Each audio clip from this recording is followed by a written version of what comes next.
Prokasma, program podcast kita semua.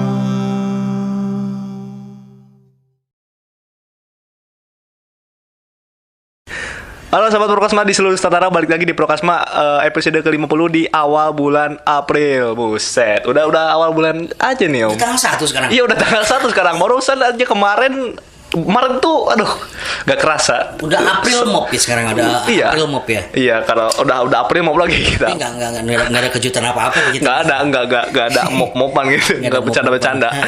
Jadi ini hawa-hawanya mulai mendekati bulan-bulan Ramadan ya, dan kita juga masih nunggu sidang isbat sekarang ini. Apakah puasanya bakal hari Sabtu besok? Iya benar. Atau besoknya lagi gitu. Tapi ada yang gini. Apa? Gua mah ngikutin yang cepet. Yang cepet ikutin MM. Enggak. Yang puasanya ngikutin yang lama. Ya lebarannya cepet. Waduh, itu blasteran ya? Blasteran. Ada yang gitu ya. Jadi kalau gitu gimana tuh? Amalannya gimana? Ya amalannya sih masing-masing aja. Iya. Oh ya, BTW kemarin kan kita udah 1 bulan penuh itu ngebahasin tentang film semua, dan puncaknya itu alhamdulillah tanggal 30 terselenggara tuh Om yang namanya ya Saayana Saaya Nu Aya gitu. Saayana Saaya Nu Aya, yaitu screeningnya film pertama Indonesia tahun 50 itu Darah dan Doa, itu ciptaannya bukan ciptaan tuh. Oh bukan ciptaan ya. Karya atau garapannya dari sutradara pertama juga tuh Usmar Ismail. Iya. Dan emang gimana ya? Itu tuh emang kita kemarin kan lihat yang udah direstorasi. Iya, restorasi ya, yang udah direstorasi.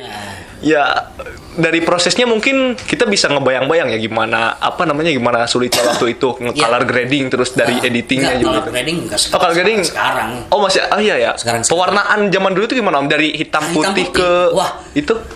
Saya agak kurang paham karena ketika sistem restorasi. Dari hitam putih menjadi berwarna dan itu pun masih samar-samar ya. Saya harus belajar lagi. Iya. Bagaimana caranya? Ya evolusi dari ini ya. Cuma yang kemarin yang kita pikirkan adalah satu, settingnya itu ada beberapa yang kita ngerasa itu di studio gitu ya. Oh iya, kayak di set menjadi sebuah kampung. Studio di set menjadi sebuah kampung. Ada beberapa adegan yang seperti itu ya. Kemudian juga hampir minim pergerakan kamera. Ya, mungkin karena apa ya? Karena yang katanya faktanya juga kameranya 12 kilo. Iya, 12 kilo atau berapa kilo itu. Jadi minim pergerakan kamera, minim movement, jadi gak ada cover gitu langsung. Ya betul. Hampir kan rumus umumnya kan. Iya, MC kuadrat itu. Ya, establish master cover. Dan kita tidak menemukan. Ada beberapa. Iya, cuma 1-2 mungkin ya. 1-2.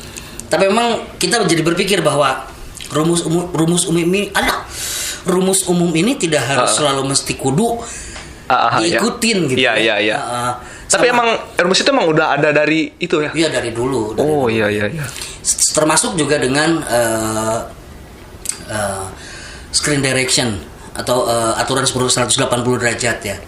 Itu juga memang gimana perspektifnya itu ya? Iya, perspektif sutradara tergantung itu.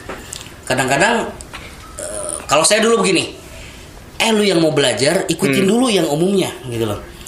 Toh nanti setelah itu paham, kamu mau ngelanggar apapun dengan alasan yang tepat, yang itu kuat, alasan yang tepat, iya. Itu diperbolehkan. Yang penting ada semiotika tersendiri dari apa yang ada makna tersendirinya. Terus mungkin dari itunya juga cukup masih agak kaku ya dari dari dialog juga agak terlalu textbook atau gimana itu. Enggak, kurang natural lah. Kurang ada natural. beberapa actingnya bagus. Iya. Ada yang actingnya natural, terlihat Sudarto juga bagus, keren. Cuma itu yang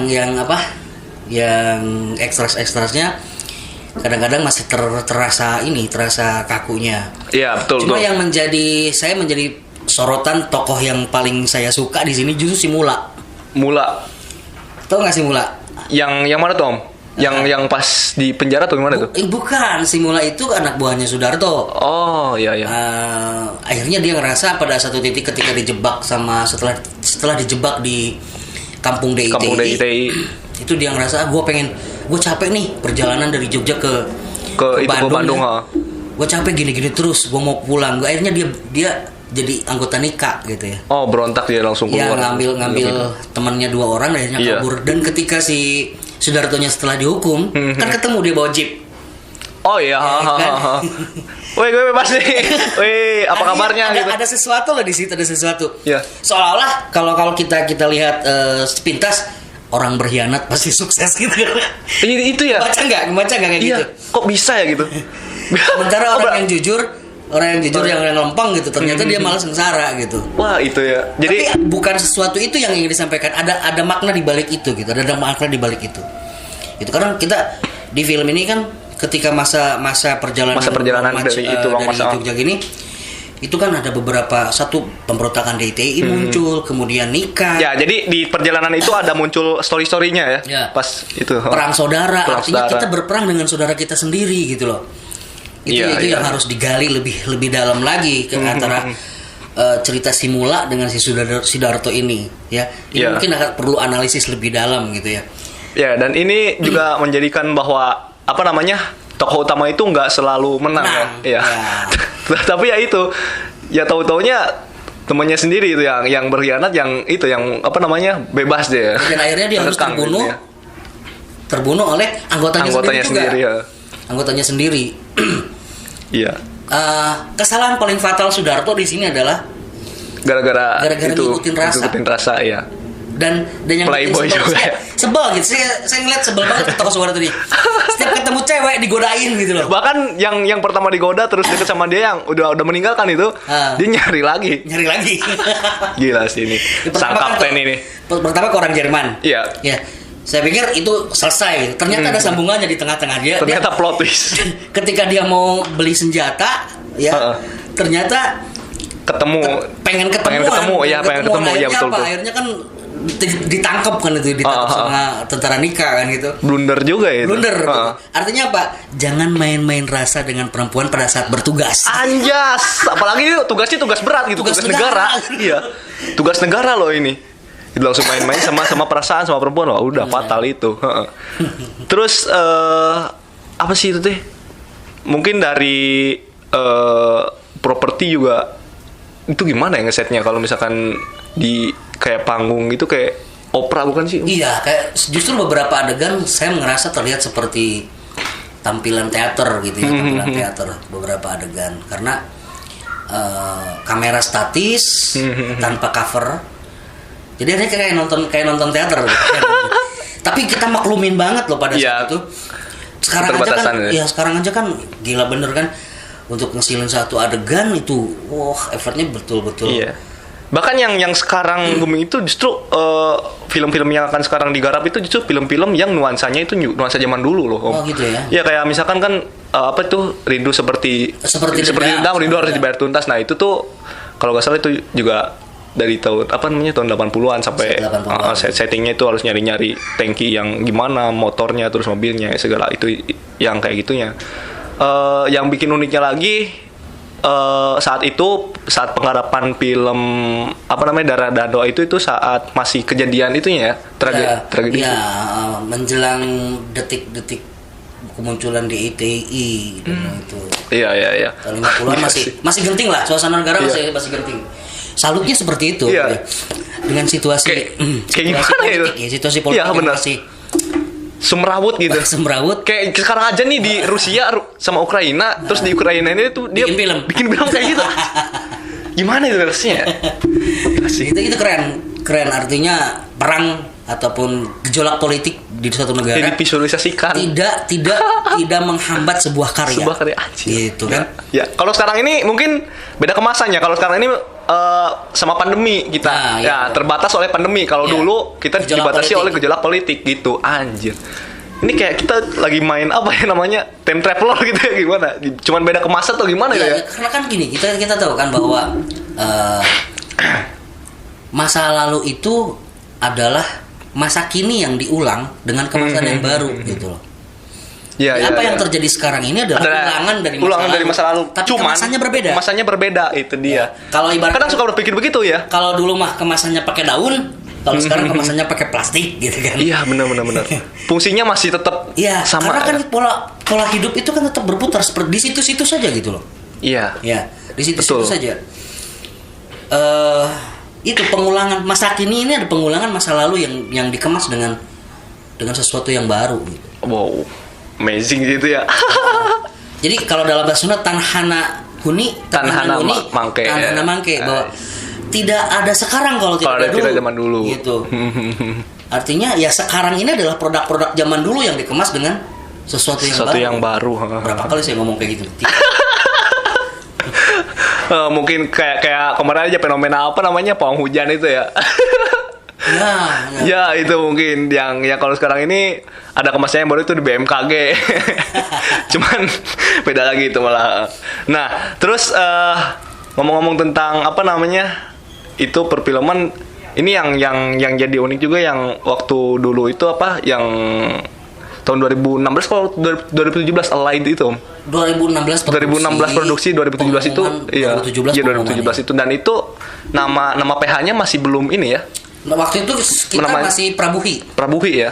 Pramuka. Berarti masih komunitasnya masih sekitaran orang-orang yang di Pramuka itu. Orang Pramuka buku hidup, namanya Prabuhi Movie Maker. Kemudian karena waktu itu kita tidak punya alat sendiri, akhirnya kita menggait teman kita JNC. Waolan. GNC Waolan itu yang di Waolan Olangan Bae. Yang di Pasirian ya Waolan Olangan Bae. Iya. Gitu. Tahu. Jadi gini ceritanya. Ini udah nih, darah-darahnya udah diomonginnya. Apa? Darah-darahnya udah selesai nih. Darah-darahnya iya. Oke, kita lanjut ngomongin Kita lanjut yang sekarang ini dengan kemasan yang baru. Jadi pada saat itu Pondok Pesantren Putri Al-Ikhlas Ciomas. Sebelumnya kan di 2016 juga di awal-awal tahun sudah produksi All Mystic ya. All Mystic kemudian dapat penghargaan film inspiratif terbaik di di Festival Film Daerah Kuningan. Ya. DKF. Dapat hadiah sekitar 3 jutaan waktu itu. Kemudian dapat pialanya bentuknya kujang. Masih itu juga, masih di Pontren yang itu juga. Masih di Pontren itu All Mystic. Iya. Nah, kemudian di pertengahan tahun mungkin muncul kembali rasa ingin itu ya. Ada iya. Jadi pengen syuting lagi nih. Kelas di bawahnya kelas 6 itu kan yang kemarin itu All Mystic udah keluar. Iya. Udah lulus, Juli itu udah lulus ya. Nah, kelas 6 yang baru, pengen ngerasain lah gitu. Pengen dong bikin film lagi. Bikin film. Kebetulan pada saat itu ada Festival Film Santri Nasional. Ya, kita babaledogan cek segera istilahnya namanya. Yeah. Yang penting produksi bela. Yang penting produksi dulu. Ya, akhirnya kita produksi dan kerennya lagi nih yang bikin saya merinding itu di 2 produksi yang dilakukan di Pontren Al-Ikhlas Putri itu krunya semua perempuan. Krunya semua perempuan itu emang semuanya dilibatkan langsung atau ada satu kelas dilibatkan langsung. Satu kelas ada sekitar 30 sampai 30 orangan lah. 30 orangan semuanya. Jadi mereka punya ide cerita, kemudian kita bikin bareng-bareng skenarionya, dikemas sedemikian rupa, kemudian syutingnya itu dari mulai persiapan praproduksi sampai pasca produksi itu berapa minggu, berapa bulan? Hampir 2 bulanan. 2 bulanan. Ya, di film development itu ya. Film development cuma sebulan. Sebulan. Oh ya. Reading kemudian cari lokasi, kebetulan produsernya juga cerdas, kemudian gesit dan lain-lain. Ditambah kreativitas mereka jauh di atas rata-rata. Kreativitas mereka itu 10 kali lipat lebih hebat daripada orang-orang yang tidak. Kalau boleh saya katakan ya. Yeah. Kreativitas anak-anak santri yang saya lihat di sana di Pontren Al-Ikhlas itu. Kreativitasnya 10 kali lipat lebih hebat daripada orang-orang yang di sekolah umum. Wow, luar biasa. Gitu loh. Iya. Mungkin karena apa namanya? Ya polanya terbiasa itu. Pola ya. pendidikannya terbiasa seperti itu. Iya, jadi dipres terus. Sehingga mereka terbiasa tanpa harus disuruh, mereka harus bisa menjalankan sendiri. Gitu. Iya, benar. Itu kerennya di situ. Kan kalau di kita itu harus ayo dong. Iya. Dipencet dulu tombolnya. Kapan dong kita mau reading? Enggak, itu sih di sana enggak. Lalu dia minta mungkin ya. Dia minta. Itu seperti itu. Terus ada nggak sih Om gitu keunikan saat mungkin di saat produksi kan itu kan semuanya tuh cewek semua tuh. Ada nggak sih gitu misalkan digoda-godain sama perempuan gitu? Ya wajar lah. Wajar ya. Ada kejadian seperti itu tapi saya nggak wajar, bukan sesuatu hal yang aneh atau tabu ya. Karena kita kan mereka sehari-hari kan bertemu dengan perempuan. Tiba-tiba ada Arjuna datang gitu. Uset, Arjuna datang gitu. Arjunanya itu. Wah. Arjunanya udah tua. Arjuna Kolot udah datang lah. Arjuna ireng. Nah, kalau mereka excited ya. Excited. Iya. Dan kalau boleh tahu itu sinopsisnya kayak gimana sih Om? Apa? Sinopsis dari film Alight ini. Si executive producer kebetulan dia punya teman. Jadi based on true story yang Alight ini ya. Di berdasarkan kisah nyata gitu, ada temannya, kemudian diadaptasi, divisualisasikan. Eksekutif produser ngasih ke tim penulis, kemudian tim penulis mengeksekusi sehingga menjadi sebuah film yang judulnya Alight. Tapi itu luar biasa, yang jadi tokoh utamanya itu siapa namanya Om? Lulu. Oh Lulu ya. Oh nama aslinya. Nama aslinya Lulu. Kalau dari itunya teh saya lupa lagi waktu itu siapa sih? Apa? Rahma ya. Iya. Itu kalau menurut saya itu udah apa namanya? Oke banget lah gitu apalagi kan dia jadi peran yang buta atau bukan low vision ya. Iya. Penglihatan rendah ya gitu. Penurunan itu dan dia kayak mendalami banget lah gitu deh. Iya. Itu berapa lama itu Om? Jadi bisa gitu observasi peran juga dengan ibu itunya ya. Dengan tokoh aslinya. Itu observasi peran, gimana cara jalan, gimana cara penglihatan nulis. Pun cara nulis juga itu observasi. Observasi nulisnya seperti apa ketika pertama kali nulis di board itu memang seperti itu aslinya gitu. Jadi hurufnya gede-gede gitu kan. Iya. Ini benar-benar kerja yang produksi yang benar-benar produksi gitu ya. Gitu, karena si tokoh pun harus observasi observasi. Dan mereka tidak malu dan tidak merasa terbeban untuk melakukan pekerjaan itu.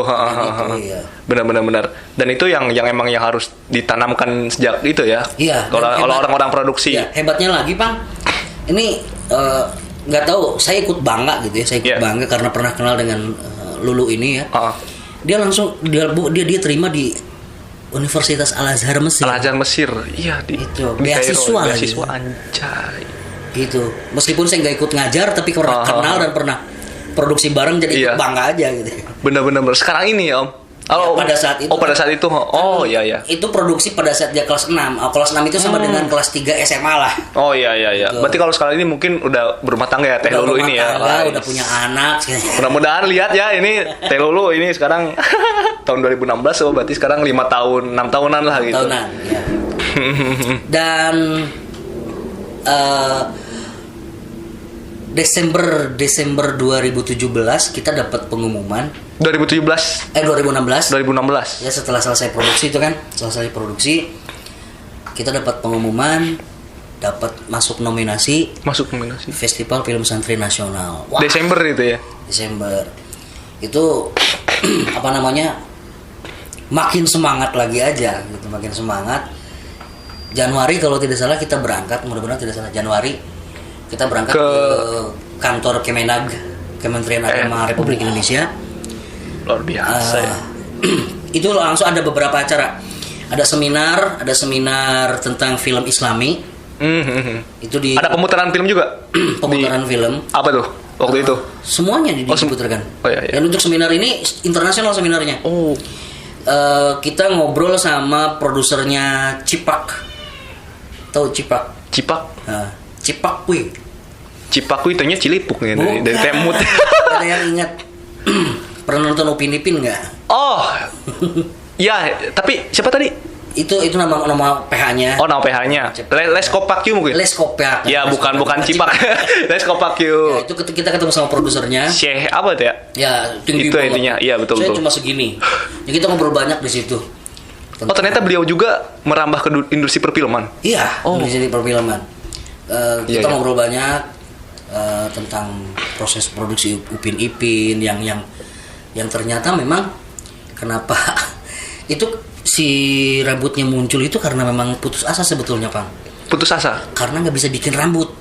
Oh, bikin di sketsanya itu? Iya, bukan sketsanya, pas bikin animasinya, ya. Itu akhirnya ketemulah karakter seperti itu, botak dan yang satu botak, yang satu gundul. Ada satu botak. Iya, si Upin itu kan. Ya, itu. Dan banyak cerita lah. Kemudian kita juga ketemu sama salah seorang dosen dari Brunei. Wih. Dan yang paling sultan ya. mengesankan lagi ketemu sama penulis cerita, penulis novel ayat-ayat cinta. Habibur Rahman Esirazi. Oh, Asia. Iya. Habibur Kang Abik ya, kami panggilnya Kang Abik. Kemudian Asma Nadia itu juga penulis cerita yang difilmkan, nulis novel, kemudian novelnya sering difilmkan. Assalamualaikum Beijing. Oh iya, film-film religi lah itu ya. Religi. Ya kita pada waktu itu ngobrolin tentang bagaimana sih film Islami tetap menjaga syariat gitu. Bagaimana caranya supaya syiarnya masih bisa divisualisasikan, tapi tidak sampai bagaimana melanggar syariat. Iya. Misalkan ada adegan suami istri, gimana caranya menampilkan romantisme tanpa harus bersentuhan. Oh, gitu kan? Secara syariat kan mereka non muhrim ya, bukan muhrim kan? Si tokoh utama si talent itu kan bukan muhrim. Jadi harusnya tidak boleh tuh ada adegan sentuhan pegangan tangan gitu.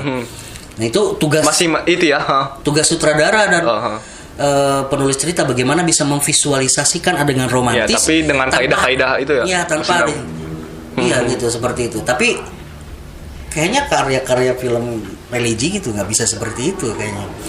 Meskipun kita udah diseminarkan ya. Ya, kayak kemarin itu yang Fedi Nuril itu ayat-ayat cinta ya, yang itu sampai part keberapa itu ya, kalau nggak salah 2 atau 3 itu ya. Iya.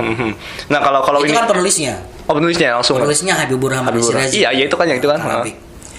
Nah, kemudian setelah seminar baru pengumuman.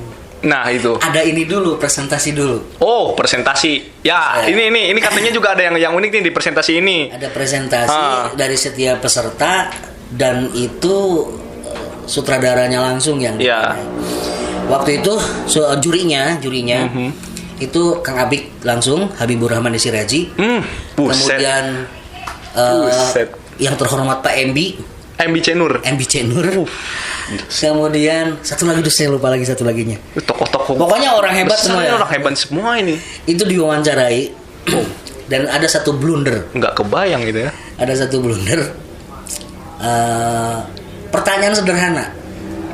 Pada saat pemilihan pemain, apakah sutradara melakukan casting? Nah, si sutradara ini tidak bisa menjawab, malah melirik ke pembina. Akhirnya ya mungkin itulah yang menyebabkan kita jadi juara 2 di bawah Lampung. Lampung apa Riau ya, saya lupa lagi. Pertama Lampung, kedua dari Kuningan Jawa Barat, yang ketiganya Jawa Timur ya. Jawa Timur. Mewakili Jawa Barat ternyata ini ya. Gitu. Alight ini buset tuh, luar biasa. Waktu itu kan saya masih belum ngedit ya. Saya belum mengedit, saya masih tetap di kepenulisan. Saya masih di kepenulisan. Jadi fokus di kepenulisan dan penyutradaraan. Ketemu sama salah satu jurinya. Ini yang pegang videonya, yang pegang DOP-nya. DOP-nya tukang wedding ya. Kenapa kok bisa berpikiran mindsetnya ke tukang wedding itu? Saya juga nggak tahu, tapi dia bisa nebak gitu. Itu ya. Bisa nebak. Tapi keren katanya. Iya. Mereka udah. Memang orang film itu luar biasa. Udah tahu deh. Rasanya seperti apa? Rasa wedding gimana, rasa videografer gimana gitu ya, rasa filmmaker gimana gitu. Itu sih cerita-cerita yang sempat muncul. Tapi kita juga yang ketemu sama Citra Kirana. Dude Herlino. Wow. Terus sama yang main di di Ketika Cinta Bertas. Siapa sih? tremor langsung gitu. Yang ada telelatnya di sini, aduh saya lupa lagi itu namanya. Teku bukan Teku Wisnu. Ya pokoknya aktor dan aktris yang pernah bermain di film religi. Ya. Gitu. Itu pengalaman hebat banget lah menurut saya. Sepertinya enak ditonton pada saat bulan puasa. Dan sekarang pun ada di channelnya Rumah Film Apandi ya. Terima kasih Ibu produser Ibu Mela yang sudah ngizinin kita ngupload ulang lagi di Rumah Film Apandi. Ya. Kapan kita bikin produksi lagi, Bu? Nah, itulah boleh kalau bisa di remake atau gimana tuh ya. Janganlah bikin produksi baru lagi ya. Di sana tuh ada Ibu Ustazah Oom, ada Ibu Ustazah Mela. Jadi dua orang inilah otaknya dari. Ya, yang jadi penggerak. Prosesornya di situ. Kapan kita kerja sama lagi? Sekarang kita punya alat sendiri. Ya. Ayolah, Bu. Gitu. Bulan puasa diisi lah. Bukber lah, Bu. Tapi jangan buka borang. Iya. Screening. Nah, terus ini Om, apa sih film Alight ini terinspirasinya dari apa sih? Ya itu tadi yang. Dari yang itu ya, yang based true story yang tadi ya. Jadi kamu merasa tidak sempurna karena hidup di tengah orang-orang yang sempurna. Jadi minoritas ya. Ya, ingat kata-katanya. Kamu merasa tidak sempurna karena kamu hidup di orang-orang yang lebih sempurna. Tapi kamu jangan merasa orang yang paling tidak sempurna karena masih banyak orang yang tidak sempurna dari kamu. Liar sekali. Wow. Ternyata intinya sih masih ada orang yang lebih terpuruk ya dari si tokoh ini ya. Jadi cek orang sana mah kieu, nanggak bae ka luhur gitu nya. Nanggak bae ka luhur mah moal kahontal. Tapi sok sesekali mah kahandap. Masih loba keneh nu sahandapeun ti urang gitu. Pesannya gitu. Di sahandapeun ti urang itu maksudnya yang lebih menderita daripada kita gitu. Kalau kita ngeliatnya ke atas terus ya kita paling merasa menderita salam dunia gitu. Bener juga ya kan? Sih. Dan jangan lupa untuk selalu tetap bersyukur gitu. Itu mungkin yang kurangnya itu ya. Poinnya di situ. Banyakin bersyukur gitu ya. Terus apa sih Om? Ini teh ada nggak gitu niatan buat masukin film ini ke festival lain gitu? Kalau untuk itu kan itu urusan produser ya. Masih itu berarti masih hak ciptanya masih di situ ya. Kita hanya sekedar jadi kru di situ.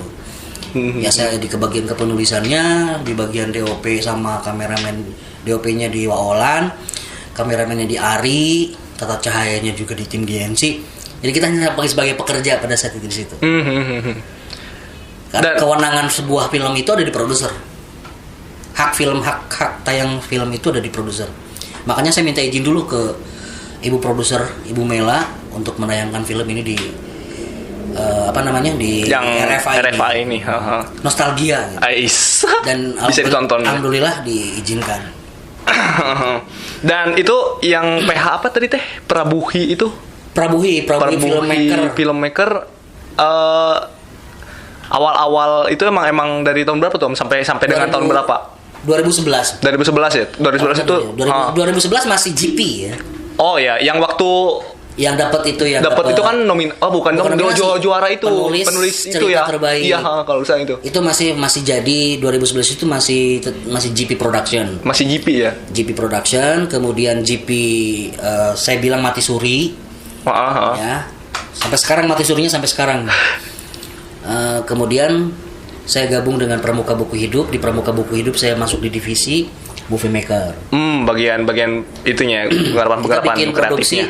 Produksi Amanah pada saat itu. Kemudian Buhun. Nah, Buhun ini dapat di Festival Film Pelajar Cirebon. Jadi film terbaik gitu. Kemudian setelah Buhun apalagi? Udah 2 kayaknya sih. 2 ya? 2. Saya tapi masih tetap mengusung itu sampai tahun 2016. Oh, berarti terakhir itu 2016. Prabuhi itu ya. Prabuhi itu 2016. Kemudian 2016 bersamaan dengan itu saya masuk di SMK 1 Ragung, bikin Bonti Jurnalistik. Iya itu dia. Jurnalistik baru 2018 terbentuk RF. Dan sekarang orang-orangnya pun mungkin sudah punya kerjaan sendiri masing-masing. Mungkin ada Wawalan yang sekarang dari dulu ya? Dari dulu. Di GSI Multimedia ya. Yang paling apa ya? Jejeg-ajeg di dunia Jejeg-ajeg Waringkas. YouTube-nya sekarang juga kan keren, gitu kan? Kita mau apa? gitu. Masih nyari-nyari itu ya, pundi-pundi buat bikin ruang screening gitu. Walaupun kemarin juga ya ada ruang riung gitu di sini gitu. Oke ya. Gini kita coba tawarkan ke teman-teman yang mudah-mudahan nonton obrolan kita. Kalau punya film, coba kirimkan linknya, kemudian apa sih namanya, director statementnya. Kita nanti bakal obrolin di sini. Nah itu dia, buat kalian nih apa namanya, ya jangan jauh-jauh ke filmmaker lah. Buat kalian yang punya film sendiri, produksi ya garapan kolektifan atau sendiri gitu. Tapi nggak mungkin sendiri kalau filmnya. Ya mungkin banyak ya. Wow, oke. Pokoknya buat kalian lah gitu yang punya filmmaker atau siapa aja gitu yang itu bisalah ke sini gitu sharing ke filmnya ke kita gitu buat jadi kita bahas. Bisa naikin subscriber sekalian dan promosi lah gitu. Subscriber dan viewernya di YouTube teman-teman. Benar. Kita juga punya konten. Iya. Gitu. Tapi sementara kita batasin di Kuningan aja dulu ya. Ya Kuningan aja dulu ya. Syukur-syukur ada yang dari luar gitu ya Om. Kita bisa lah terbuka untuk siapa aja gitu yang mau sharing bareng kita. Ya. Oke, Pak. Ya, oke. Mungkin itu buat awalan kita di bulan Februari ini. Di bulan April ya. Astagfirullahaladzim, di bulan April ini yang detik-detik bulan Ramadan ini ya. Kita kedepannya mungkin bahas-bahas ya agak-agak ke religion, tapi masih di ruang lingkup perfilman gitu. Iya. Makasih buat kalian yang udah nontonin Prokasma episode ke-50. Udah 50 minggu dan sekarang berarti satu tahunnya dari Prokasma ya. Ya barangkali ada masukan nih dari teman-teman gitu, gimana sih harus kedepannya, apakah narasumbernya apakah hostnya harus diganti atau gimana gitu, apakah setnya harus gimana gitu. Tapi kita juga pasti kedepannya bakalan ada yang sesuatu yang baru lagi. Oke, makasih, bye bye.